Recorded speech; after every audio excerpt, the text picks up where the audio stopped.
सो आज की यह जो वीडियो है ये काफ़ी ज़्यादा इन्फॉर्मेटिव होने वाली है, क्योंकि इस वीडियो में हम आपको थर्मल इमेज आखिर ये क्या होता है इस बारे में बताने जा रहे हैं। हम आपको ये बताएंगे कि थर्मल इमेज किस तरीके से काम करता है, इसे कैसे बनाया जाता है और इन्हें हमारे रियल वर्ल्ड में किन किन तरीक़ों से यूज़ किया जा सकता है और किया जा रहा है। तो ये काफ़ी ज़्यादा इन्फॉर्मेटिव वीडियो है, तो इसीलिए आप इस वीडियो को अंत तक ज़रूर देखें।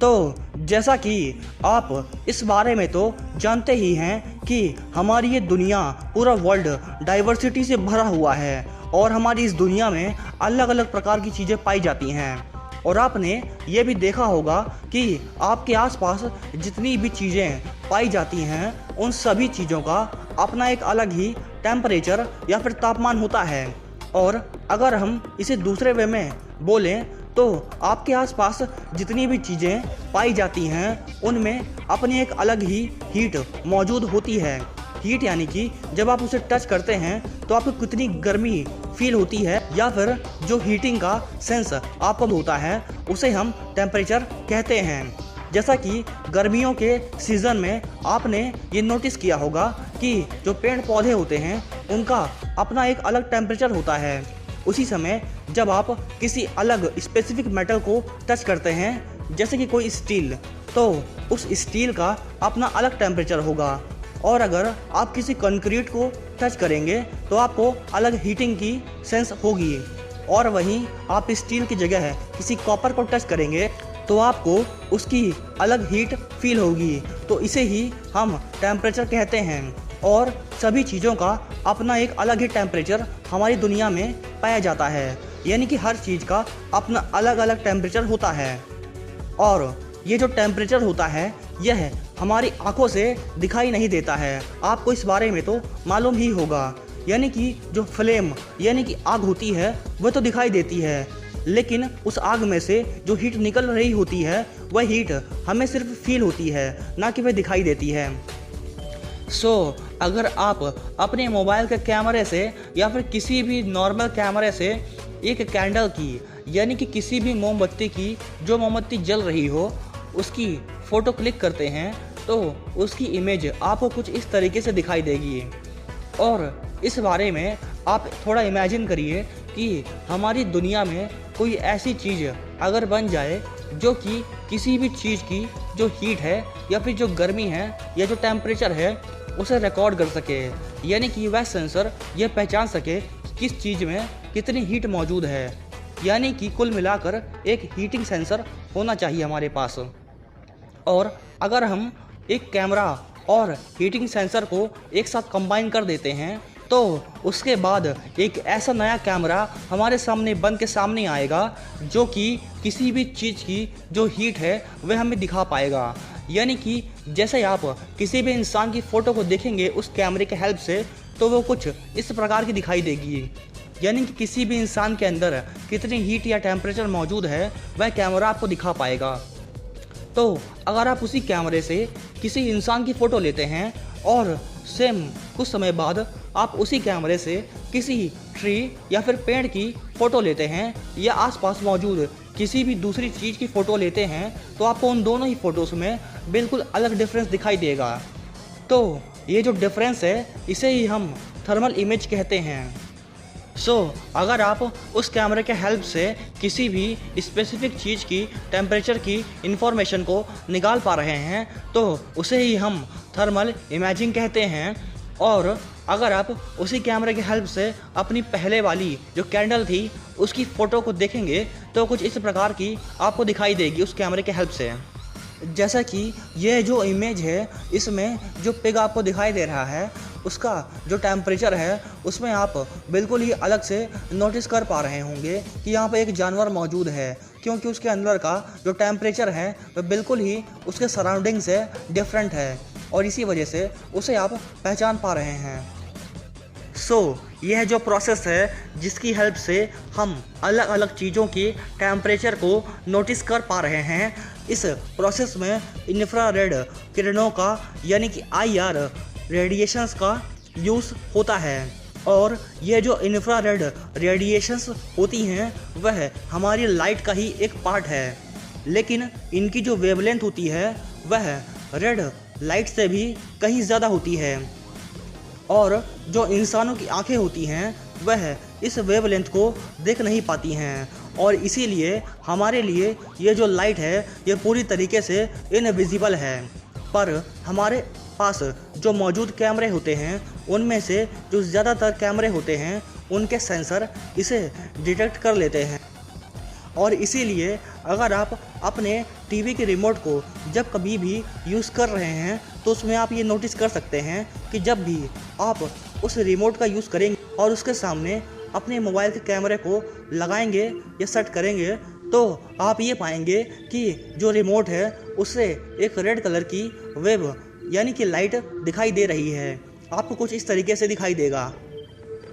और जैसा कि आप इस इमेज में ये देख पा रहे हैं कि जो लाइट होती है वह कुछ इस प्रकार से डिस्ट्रीब्यूटेड है, जिसमें कि सबसे पहले हमारी अल्ट्रा वॉयलेट लाइट आती है, यानी कि जिसे कि यूवी लाइट कहा जाता है।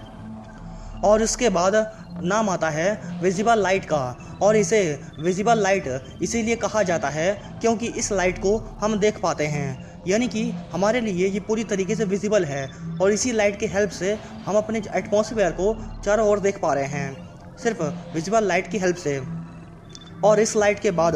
जो नाम आता है वह है इंफ्रारेड लाइट का, और इसे रेडिएशन भी कहा जाता है। और इस लाइट को हम कभी भी देख नहीं सकते हैं क्योंकि इसकी जो वेवलेंथ है वह काफ़ी ज़्यादा होती है। जैसा कि आप इसमें देख पा रहे होंगे कि इसकी वेवलेंथ 700 नैनोमीटर से भी कहीं ज़्यादा होती है। और जो इंफ्रारेड रेडिएशंस होती हैं उनकी एक ये बहुत ही ख़ास बात होती है कि जो भी चीज़ जितना ज़्यादा गर्म होगी उसके अंदर से उतनी ही ज़्यादा IR रेडिएशन यानी कि इंफ्रारेड रेडिएशंस निकलना चालू हो जाती हैं, और वे काफ़ी तेज़ी के साथ निकलती हैं। और ऐसे में इसी चीज़ का फ़ायदा उठा के हम इंफ्रारेड सेंसर के यूज़ से गर्म चीज़ों का पता लगा सकते हैं। इससे आप ये क्लियरली समझ गए होंगे कि किसी भी थर्मल सेंसर से हम डायरेक्ट ही किसी चीज़ के टेम्परेचर का पता नहीं लगा सकते हैं, बल्कि सबसे पहले हम किसी ऐसे कैमरा सेंसर को यूज़ करते हैं जिसमें कि ऐसी कैपेसिटी है जो कि किसी भी इंफ्रारेड रेडिएशन को नोटिस कर सकता हो, क्योंकि जहाँ पर तो हीट निकलेगी वहाँ पर IR रेडिएशंस मौजूद ज़रूर होती हैं, और ये जो सेंसर होगा वह उन्हीं रेडिएशंस को कैच करता है। और अब हम आपको इस बारे में बताते हैं कि आखिर इस टेक्नोलॉजी का यूज़ हमारी दुनिया में कैसे कैसे किया जा रहा है। तो आजकल दुनिया भर की जो सेनाएं हैं वह इसका यूज़ अपने छिपे हुए दुश्मनों को ढूंढने के लिए करती हैं, क्योंकि जैसा कि आप इस बारे में जानते हैं कि इंसानों के अंदर हीट मौजूद होती है, क्योंकि हमारा खून जो है वह गर्म होता है, और इस वजह से हमारे अंदर से भी लगातार वही रेडिएशन यानी कि इंफ्रारेड रेडिएशन निकलती रहती हैं। और ऐसे में अगर कोई दुश्मन किसी घने जंगल में भी छुपा हुआ है लेकिन उसके अंदर से जो हीट है वह तो निकलना बंद नहीं होगी, और इसी का फ़ायदा उठाती हैं सेनाएं। जो सेनाएं हैं वह चश्मों के रूप में इन सेंसर को पहन लेती हैं, और उसके बाद वह सभी इंसान उन्हें अच्छी तरीके से दिखाई देते हैं, जो कि कभी भी नॉर्मली देखना उनके लिए पॉसिबल नहीं हो पाता।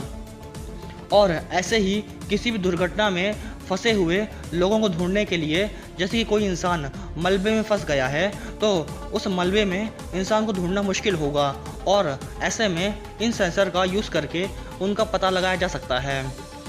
और इसके अलावा भी कई सारे कामों में इसका यूसेज किया जा रहा है।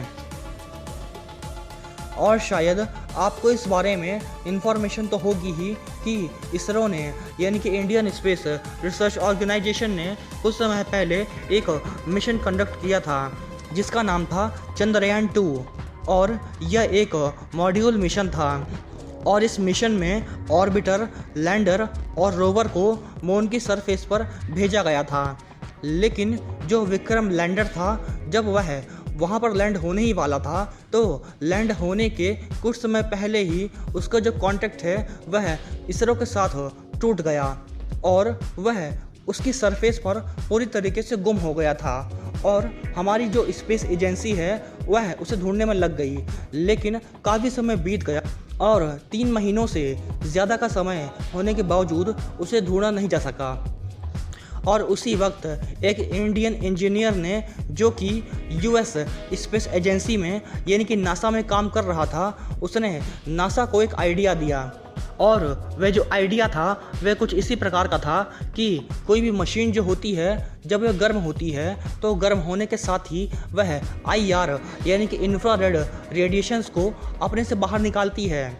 तो वह जो रेडिएशन होंगी वह ज़रूर ही उसके सरफेस पर मौजूद होंगी और उसी के साथ ही जो मून का टेम्परेचर है वह उस मशीन के टेम्परेचर से ज़रूर ही ठंडा होगा, क्योंकि जो चांद होता है वह लगभग मशीन से ठंडा ही होता है। और सिर्फ इसी पॉइंट का फ़ायदा उठाकर जो नासा था उसने 3 महीने बाद उस रोवर को ढूंढ निकाला, क्योंकि उसके अंदर जो मशीनें थी वह एक्टिव थीं और वह गर्म हो रही थीं और इसीलिए वह IR सेंसर की निगरानी में आ गई और उसके बाद उसे ढूंढ लिया गया।